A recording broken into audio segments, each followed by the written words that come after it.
You're listening to the Two Guys One Cup show, where our opinions probably don't matter. My name is Max. DT here. Happy New Year, everyone! Right. Yes, this 2022. This is our first episode of the year, and it's also our last episode of the season. We are just going to be on hiatus for quite a while, just to recharge ourselves before a brand new season begin. But don't worry, we'll still be active on our social media, so please stay tuned for that. Alright, today we have another guest joining us. Recently, he released his debut single, which is now available on all streaming platforms. He's also a dancer. I've seen him a couple of times performing and competing. So without further ado, let's welcome Aldo! Welcome to our podcast. Yes. Two guys, one cup. Yes. You know where we get the inspiration from? No, really? We will talk about it later. For sure don't know. Yeah. I believe you. Yes, it's true. Yes. Thank you so much for having me here today. And, Hey, it's our pleasure. Yeah, thanks for and coming, especially man. for the last show, that's nuts, man. Like, Mas, last for the season. Last for the season. you want to introduce yourself? I'm Aldo. Yes. My Chinese name is Chen Yaowei. I'm a singer-songwriter, and I write songs in English and in Chinese. Oh. Bilingual, yeah. Singapore. Yeah. Support local. Hashtag. 这是我们的优点。 Yeah. So like Darren said, I dance a bit also, and so I'm just trying to do music right now and like see where it takes me. Oh. Yeah. So do you start off dancing first, or do you start off? Yes, actually, I started off dancing when I was young, and music, it's actually influenced from my sister. Mm-hmm. She dragged me to like piano classes and like vocal classes. Did you hate it? Yeah, a little bit, but I learned to love it like later on in my life. It's like it's very cathartic thing to do, I feel. Yeah. So how young was that when that dragging happened? I can't remember. I think it might be before primary school. Wow, before? Yeah, so like Oh my like go Yamaha classes. Yeah. Kind of thing, So like, did your mom like accompany you beside you and then learn Yes, how to play yes. the piano? Okay, I get that. Go home, school me and go and practice. Same my- as me. Yeah. My mom beside me also learning how to play the piano. I also learn like classical, you know. So Yeah. if you don't have the hand fingering, Yeah. you know, the The ball shape touch, thing, then yeah. work. Like, Yeah, and then just like cry. How long did this continue on for? Like, this So dragging? like immediately after that, I just like not touch it anymore. And then- Immediately, like yeah, how so, like- immediate? One last thing after that. Next. no, I think I can't remember how long it lasted, but I think when I started dancing, I just stopped like anything with music. music I started dancing when I was 9, and then the music stuff just like slowly drifted away, and There's then more emphasis on the. yeah. But I feel like they're still like both music related. Yes. And They I are. I felt like dancing really helped me to like get to know different kind of musics more. Yeah. Like listen Yes. to Definitely. like when you find stuff to like choreograph to or like dance to, it's like it's always there, and you learn how to listen to stuff differently Yes. Yeah. when you're dancing. So I felt like that helped me a lot more and helped me like appreciate music even more than like just like trying to practice piano, you know. When I was 13, like it slowly came back. Like the music thing slowly came back Okay. again. I started being more interested in like singing and like composing, and writing my own stuff. Like my first few compositions are rubbish, but like it's like a start of it again. And now I'm here, just like releasing my first single. You write music, and after you start to produce your own things, like do Mhm. songwrite, you think of music in its entirety.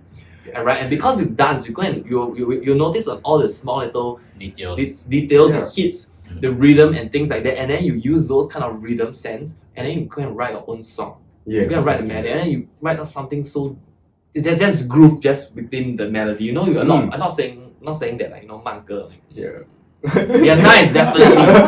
Okay, you know, but then sometimes when you sing like 那种你唱一下情歌，你唱慢歌，when you sing at time, right, without the backing, without everything, it's just like the video is just it's quite straightforward. But when you dance, you know all the movements. Yeah, like all the in betweens, like the one. It's got you got the subdivisions and things like that. And you just go and enter there, and you there's just groove within that melody like itself. So I totally agree. It helps so much. Helps a lot. Yeah. Yeah. But what made you want to go to dance?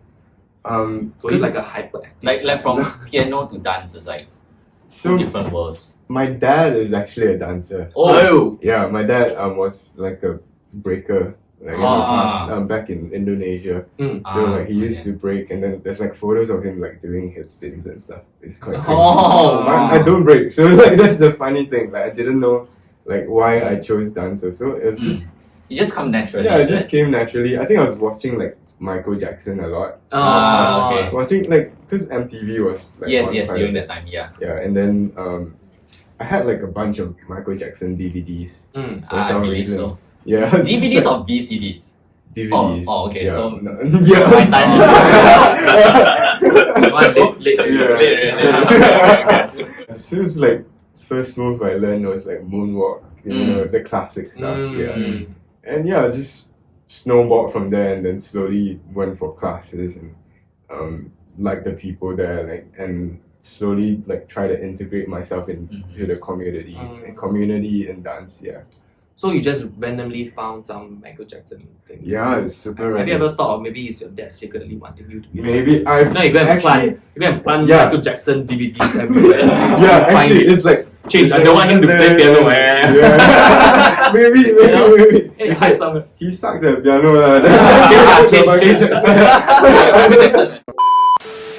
I had like a few different like weird tangents like when I was younger. It was like I was trying to learn everything. Like everything I see, I like. I was like, I want to learn that. You know. That's good though. Yeah. I mean, when you're young, it's great to actually learn as many things as possible, and actually you absorb a lot faster. Like now, I ask you to learn some stuff, you're like, younger. Like languages or correct. Yeah. When you're younger, you're a sponge. You can when you're older, you're a wet sponge. It's harder to absorb. Yeah. But it's true, right? So, I've been riding properly since like 13. So that was like a bit later on. But the first stuff was quite trash. To be honest, like the first few stuff is like I was riding, if I can remember correctly, I was riding about like princesses and stuff like that because I was like into Mario, Game Boy, you know, I was like into for a moment I stuff. thought Disney, because when you say princess, I was like, oh, you very into Disney. Princess Peach, man. Just like imagine myself in like the plumber suit, and just like so it's like writing about like video games and like it's nice to see like, you know, something that I worked on when I was 14, like sort of had like a rebirth moment into what it is today, because it sounds totally different from what it is before. And I think I have to thank like the people at Sold Out for that, because they're just like so good with like rearranging and stuff. But one song you wrote and your mom asked you to rewrite. Right. Why? Because my mom really liked that song. She, even now, I mean, like before we did the new version, she was listening to it like by herself, like in her room. And she's just listening to that song. And I didn't know until one day, like she was playing it in the car. Then she's like, actually, you should redo this song. And I was like, what's this song? Like I can't even remember what's the title. Also, wait, redo as in? Like just re-record, I thought like rewrite the whole thing. What made your mom want you to rewrite that? What did you write? Something right. Change. Yeah, change. No, it's basically the same melody and same lyrics. It's just a different arrangement. And vibe. We redid it again to like a more like R&B style, like a classic R&B, like something you'll hear from like Tao Tze. Something that's more like people find more familiar with. Yes, like I feel like accessibility right now is like the thing that I'm going for. So So how many songs have you written totally? Like total? I didn't keep count. So there is a lot. From what I have in record, it's all in my phone, and I think it's around from the past like a year. It's probably like around, I'd say 100 plus, including like the rubbish stuff, like the random stuff. Yeah. But Yeah. it's good to have. Sometimes you have more, you never know. Yeah, but sometimes 10 years later, that you never maybe know a lah. jam. Yeah. So the first song you wrote, the title is?尋尋覓覓 Yes. is the English title is Lost, Yes. and it's about like being. It might sound like a what do you call it, heartbreak song, But but it's actually more about like you fighting with your inner demons, and like you thinking that you don't deserve love from the world or even yourself. Like, it's that very isolated and lonely feeling that maybe you're meant to not have love for your whole life. I wrote it when I was like in quite a dark place. Like I was not writing for a whole year. Like I had like a very big block, and then I was going through some stuff mentally. I think partly because of COVID, and I feel like everyone has been going through that also. And just like after that, I really sat myself down. Then my friend gave me this talk. Will, he gave me this talk. He said like, you've been working on music for a year now, and nothing's actually coming out properly. And you have to sit down and like systematically like plan what you want to do and what you want to achieve and what you want to write. And so like instead of letting it flow out like a tap of tap, like it comes and goes, like I tried to systematically plan when I should write. So I sat down, and the first song I write after that block was尋尋覓覓. Yeah, and it was all my feelings from that past year of like feeling alone and like feeling very isolated and feeling lost. Yes. Yeah. So that's the song. You can hear it on Spotify or KKBox. Yes. Yeah. Stream it and feel lost together. Yeah. Let's do it. So do you have plans to release new stuff? More stuff. Yes. February.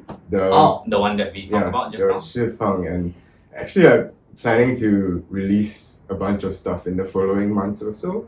So like I think like we're doing like a one song per month kind of single thing. kind of stuff. Yeah, single kind of release, and it's like the songs are like we're working on them now, and I feel like they sound really good, and I'm very excited for everyone to hear them.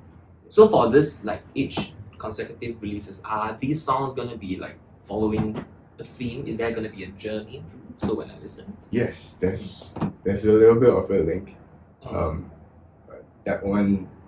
But slowly, is it? Yes. Listen and then we will know. Yes, exactly. Or like maybe a hint. Watch and then you'll know.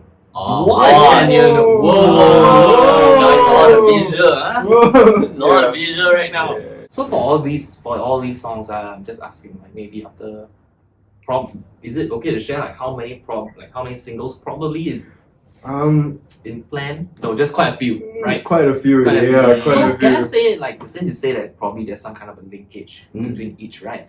So can I put it like that? Like maybe if after you finish each single and then maybe the end of next year I put together, it becomes kind of like an EP or an album, kind of a group. Yeah, you kind of, can it kind can of be, say right? that. You can kind of say that. Yeah. So they are kind of like a the same vibe. Can I say that? Or is it Actually, no. going to be Actually, very no. different? Yeah. So the songs are quite different, I feel. Yeah. I think they have like a one unifying factor, but that one you'll find out later. You find out. Yeah. But zoom out, look at the tuned. big picture. Yeah. Oh. But it's mostly just like doing different genres, and because again back to dance, like I listen to a lot of genres, and Yes. also I think because of working at a record store, it Yes. helped me like listen to more stuff also. And Yes. so naturally when I write, like it's more like when I go into a writing session, my head goes into, okay, today I want to write something like this.